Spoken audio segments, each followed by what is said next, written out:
Welcome to my channel knowledge with Praveen. এই মুহূর্তে একটা বড় আপডেট। পশ্চিমবঙ্গে অনেকেই নার্সিং পাস আউট করে বসে আছো, কিন্তু কোথাও কাজ পাচ্ছ না, অথবা এক্সপিরিয়েন্স আছে 1 বছর, 1.5 বছর, 6 মাসের, কোনো কাজ পাচ্ছ না। তাদের জন্য আজকের ভিডিওটি।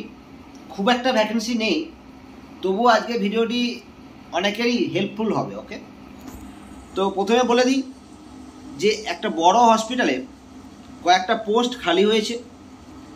সিটিভিএস আইসিইউ যদি কেউ স্টাফ 6 মাস, 1 বছর, 1.5 বছর, 2 বছর এক্সপিরিয়েন্স থাকে, উইথ এক্সপিরিয়েন্স সার্টিফিকেট আমার সাথে কন্ট্যাক্ট করতে পারো। ক্যাথল্যাব ওটির জন্য কয়েকজন স্টাফ লাগবে। যদি কারোর 1 বছরের এক্সপিরিয়েন্স বা 6 মান্থের এক্সপিরিয়েন্স বা 2 বছরের এক্সপিরিয়েন্স থাকে, তারা আমার সাথে কন্ট্যাক্ট করতে পারো।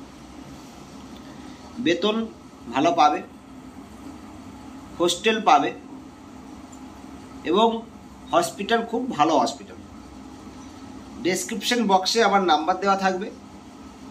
যাদের সিটিভিএস আইসিইউর এক্সপিরিয়েন্স রয়েছে, 1 বছর হোক, 6 মাস হোক, 2 বছর হোক, তারা, এবং যাদের ক্যাথল্যাবে কাজ জানো, ক্যাথল্যাব স্টাফ নার্স যারা কাজ জানো, তারা আমার সাথে খুব তাড়াতাড়ি কন্ট্যাক্ট করতে পারো। কন্ট্যাক্ট করলে আমি তোমাদের একটা ভালো কলকাতার মধ্যে বড় হসপিটালে কাজের ব্যবস্থা করে দিতে পারবো।